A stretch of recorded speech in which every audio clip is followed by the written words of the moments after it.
তার মুখে নিজের কথা কম, কোরআনের আয়াতে ছিল তার উত্তর। একবার ভাবুন তো, কেউ তাকে একটি সাধারণ কথা বলল আর তিনি জবাব দিলেন কোরআনের একটি আয়াত দিয়ে, আবার কেউ অন্য কথা বলল সেখানেও কোরআনের আয়াত। এমনকি জীবনের কথা বলার সময় তিনি যেন কোরআন দিয়ে উত্তর দিতেন। কে ছিলেন সেই মহিলা আর কিভাবে তিনি এমন হয়ে উঠেছিলেন? শুনুন আল্লামা দেলাওয়ার হোসেন সাঈদীর মুখে সেই বিস্ময়কর ঘটনা।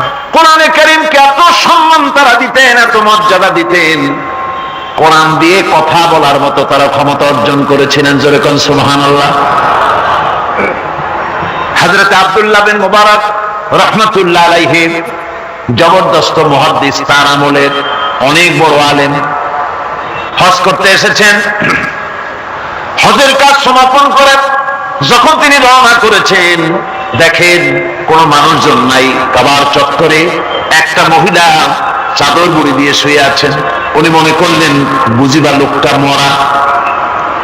মরা কি জিন্দা, বোঝার জন্য কাছে গিয়ে সালাম দিলেন, আসসালামু আলাইকুম।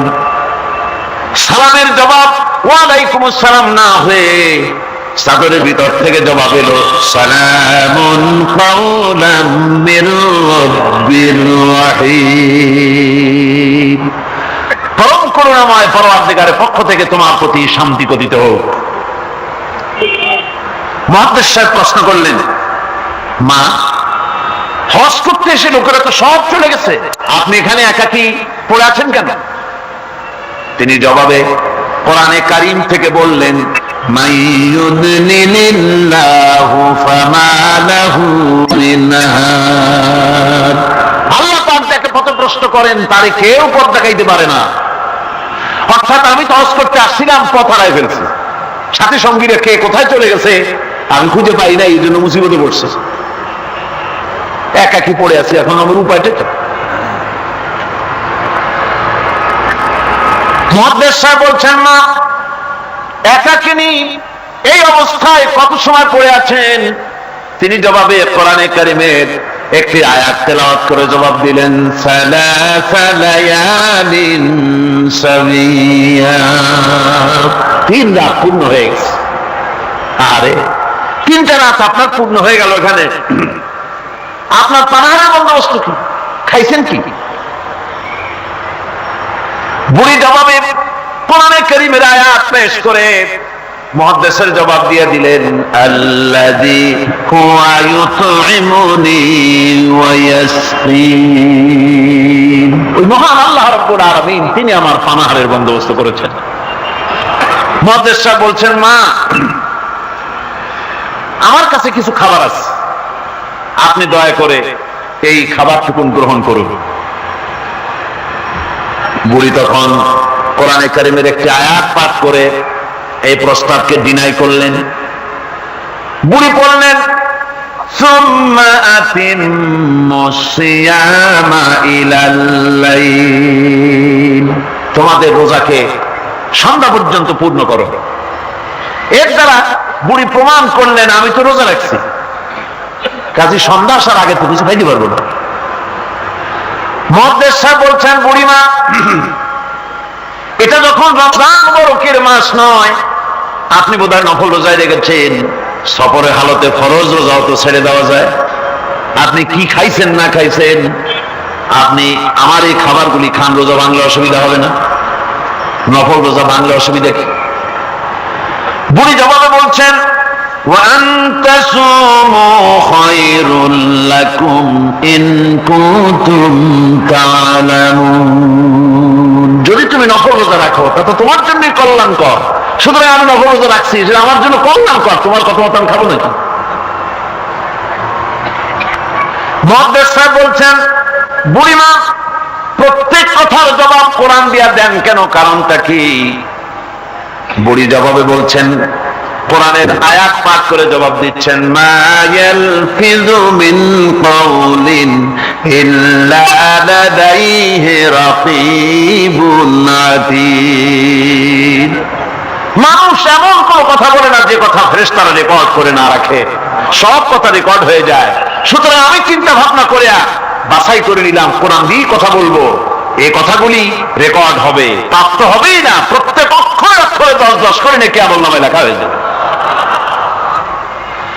মুহাদ্দিস সাহেব মনে মনে একটু চিন্তা করলেন, এই বেটি হলো বুড়ি, একটা মেয়ে লোক, আর আমি মুহাদ্দিস মানুষ, সে কোরআন শরীফ দিয়ে কথা কয়ে বাহাদুরি দেখায়, আমি তারে মাতৃ জবান দিয়ে কথা বলাবই। এই চিন্তা তিনি করলেন। তিনি তো বড় আলেম ছিলেন, অত্যন্ত বড় আলেম। তার সম্পর্কে তার সাথীরা কবিতা রচনা করেছিলেন। তিনি যখন তার এলাকা ছেড়ে গিয়েছিলেন, তার সাথীরা বলেছেন, ইজা সারা আব্দুল্লাহ মিম্মার উলাইলাতান, ইজা সারা আব্দুল্লাহ মিম্মার উলাইলাতান সারা আনহা নূরুহা ওয়া জামালুহা। আব্দুল্লাহ যখন আমাদের এলাকা ছেড়ে গেল, তখন এলাকার সৌন্দর্য গেল, নূর গেল, আলো গেল, সব হারায় ফেললাম, যেহেতু তিনি সাহিবি ইলম ছিলেন। তারা বলল, ইযা যুকিরাল আখিয়ারু ফি বালদাতিন ফাহুম আনজুমুন ওয়া আনতা হিলালুহা। আমরা যখন আমাদের বন্ধুদের মধ্যে আলোচনা করি, তখন আমাদের বন্ধুরা আর যত বড় বড় আলেম আছে, তারা যদি তারকা হয়, তাহলে আব্দুল্লাহ তুমি তো সেই তারকা রাজির মধ্যে চাঁদের মতো। এরকম বড় আলেম ছিলেন হযরতে আব্দুল্লাহ বিন মুবারক। তিনি চিন্তা করলেন, এই বুড়ি, দেখি তারে দিয়া তার মাতৃ জবানে কথা পাওয়া যায় নাকি। তিনি জিজ্ঞেস করলেন, আচ্ছা বুড়িমা, বাড়ি কই? ওনার চিন্তা, বাড়ি ওই কোরআন শরীফের মধ্যে তো খাগড়াছড়ি ফটিকছড়ি নাই, গ্রামের নাম তো নাই, ধরা যায় নাকি। তিনি যখন বাড়ির প্রশ্ন করলেন, বুড়ি তখন কোরআনে কারীমের আয়াত তেলাওয়াত করে বাড়ির জবাব দিয়ে দিলেন, সুবহানাল্লাযী আসরা বিআবদিহি লাইলাম মিনাল মাসজিদিল হারামি ইলাল মাসজিদিল আকসা। পবিত্র মহান সত্তা, দোষ ত্রুটি অক্ষমতা দুর্বলতা থেকে মুক্ত সেই মহান সত্তা, যিনি তার বান্দাকে ইসলাম করিয়েছেন মসজিদে হারাম থেকে মসজিদে আকসা পর্যন্ত। এর দ্বারা তিনি প্রমাণ করতে চাইলেন, মসজিদে হারামে আসছি হজ করতে, আর মসজিদে আকসার কাছে আমার বাড়ি। মুহাদ্দিস সাহেব না পেরে তিনি তখন চিন্তা করলেন, এমন বিদুষী মহিলা একা একে ফেলে যাওয়া কিছুতেই বুদ্ধিমানের কাম না। তিনি বললেন, মা, আমার কাছে একটা উট আছে, আপনি যদি রাজি হন, উটের পৃষ্ঠে সওয়ার করে আপনার গন্তব্যে পৌঁছায় দেই। বুড়ি তখন কোরআনে কারীমের একটি আয়াত পাঠ করে সম্মতি প্রদান করলেন। তিনি পড়লেন, ওয়া ইন তাফআলু মিন খায়রিন ইয়ালামুহুল্লাহ। যদি তুমি কোনো ভালো কাজ করো, অবশ্যই আল্লাহ তা জানবেন, এবং এর জন্য উত্তম হবে আল্লাহ পাক তোমাকে পুরস্কৃত করবেন। তার মানে হলো, পথ হারা মানুষকে পথ দেখানো নিশ্চয়ই ভালো কাজ। তুমি একটু ভালো প্রস্তাব করছো। মুহাদ্দিস সাহেব বললেন, মা, আমার এই উটের উপরে আপনি আরোহণ করুন। বুড়ি উটের উপরে আরোহণ করতে যাচ্ছেন, হঠাৎ লক্ষ্য করে দেখছেন মুহাদ্দিস সাহেব তার দিকে তাকায় আছেন। বুড়ি তখন কোরআনে কারীমের একটি আয়াত তেলাওয়াত করলেন, কুল লিল মুমিনিনা ইয়াগুদ্দু মিন আবসারিহিম। নবী, মুমিন মানুষদেরকে, মুমিন বান্দাদেরকে বলুন, তারা যেন তাদের চক্ষুকে পরনারী থেকে নিম্নগামী করে। বুড়ি এই আয়াত দ্বারা বলতে চাইলেন, মুহাদ্দিস সাহেব, আমি বুড়ি মানুষ, উঠে সওয়ার হতে গিয়ে না জানি বেসতর্ক হয়ে যেতে পারি, চক্ষুকে নিম্নগামী করেন। সুবহানাল্লাহ। উঠে রশি টেনে টেনে যখন তারা পৌঁছে গেলেন, তিনি জিজ্ঞেস করলেন, আপনার কি কোনো ছেলে মেয়ে আছে নাকি? বুড়ি জবাবে বললেন, আল মালু ওয়াল বানুনা জিনাতুল হায়াতুদ দুনিয়া। মাল এবং সন্তান সন্ততি এগুলি হচ্ছে দুনিয়ার সুখ সৌন্দর্য, আল্লাহ পাক, এটা আল্লাহর নিয়ামত। তার মানে নিয়ামত থেকে আল্লাহ আমাকে বঞ্চিত করেন নাই, ছেলে মেয়ে আছে। মুহাদ্দিস সাহেব প্রশ্ন করলেন, ছেলে মেয়ে যদি থাকে তাহলে তাদের নাম কি? আটটা বুদ্ধি, যেহেতু সব নাম তো কোরআন শরীফে নাই। বুড়ি শেখাম আগেই সেরে রেখেছে। বুড়ি কোরআনে কারীমের আয়াত পাঠ করে ছেলেদের নাম বলে দিলেন, ইয়া ইয়াহিয়া খুযিল কিতাবা বিকুওয়া ওয়া কাল্লামাল্লাহু মূসা তাকলীমা ওয়াত্তাখাযাল্লাহু ইব্রাহিমা খলীলা। যথাক্রমে তিনটে আয়াত তেলাওয়াত করে তিনটা নাম বললেন, ইয়াহিয়া, ইব্রাহিম, মুসা আর ছেলে। সুবহানাল্লাহ ওয়া বিহামদিহি। আরে কপাল পোড়া মুসলমান! এই মুসলমানেরা এখনকার যুগে ছেলেদের নাম রাখে বল্টু, শান্টু,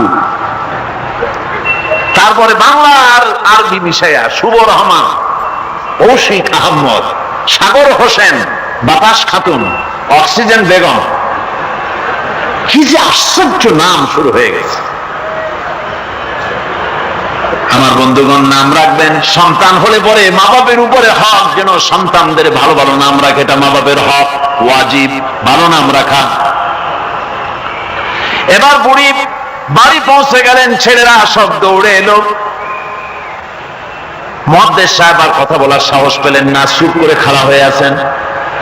ছেলেদেরকে বুড়ি তখন নিজের থেকে কিছু টাকা পয়সা বার করে ছেলেদের বললেন, ফাবাআসু আহাদাকুম বিওয়ারিকিকুম হাযিহি ইলাল মাদিনা।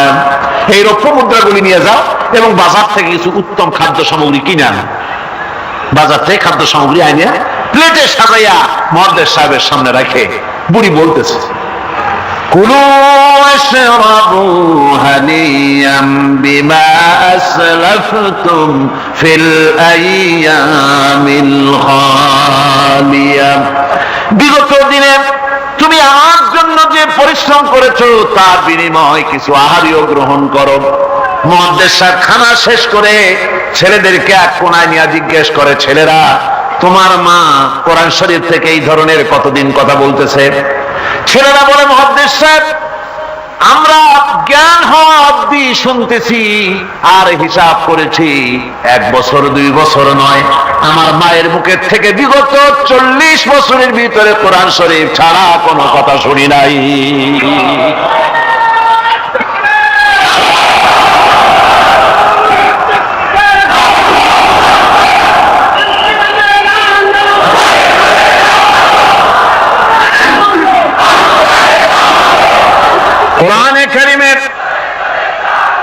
কোরআনে কারীমের প্রতি মানুষের, তৎকালীন যুগের মানুষের এই মহব্বত ছিল, এই ভালোবাসা ছিল, এই আকর্ষণ ছিল। কোরআনের প্রতি আকর্ষণ হারায় জাতির কপাল পুড়েছে। গানের প্রতি আকর্ষণ বেড়েছে, কোরআনের প্রতি আকর্ষণ নষ্ট হয়েছে।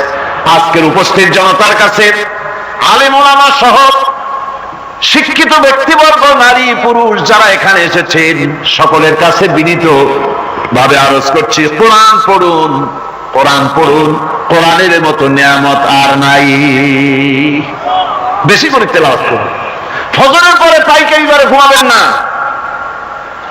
ফজরের নামাজের পর তেলাওয়াত করার অভ্যাস করুন। কোরআন শরীফকে তেলাওয়াত করুন ফজরের নামাজের পর। তাহাজ্জুদের অভ্যাস করুন। তাহাজ্জুদের নামাজ পড়ে কোরআন শরীফ তেলাওয়াত করেন। কোরআন তেলাওয়াত করার মানে হলো আল্লাহ রাব্বুল আলামিনের সঙ্গে কথা বলা। সুবহানাল্লাহ। কোরআন তেলাওয়াত মানে হলো আল্লাহর সঙ্গে কথা বলা, আর হাদিস পড়ার অর্থ হলো নবীজির সঙ্গে কথা বলা। সবচেয়ে বড় নিয়ামত আল্লাহ আমাদের দিলেন। কপাল পোড়া জাতি সেই নিয়ামতকে ভুলে গেছে। কোরআন শরীফ পড়ুন, কোরআন বুঝুন, কোরআন আমল করুন। আল্লাহ রাব্বুল আলামিন ভাগ্য খুলে দেবে, ভাগ্য খুলে দেবেন। দেশে শান্তি আসবে, বরকত আসবে, রহমত আসবে। এই শান্তি, রহমত, বরকত যদি লাভ করতে চায়, কোরআনের কোনো বিকল্প নাই। সকলকে দাওয়াত দেই, সব মানুষ আজকে যত লোক এসেছেন সকলকে আল্লাহ পাক কোরআন সহি করে তেলাওয়াত করার তৌফিক আল্লাহ পাক আমাদেরকে দান করুন। কোরআন শরীফ সহিভাবে বোঝার তৌফিক আমাদের দিন। কোরআন অনুযায়ী জীবন চালাবার তৌফিক আল্লাহ পাক আমাদের দান করুন।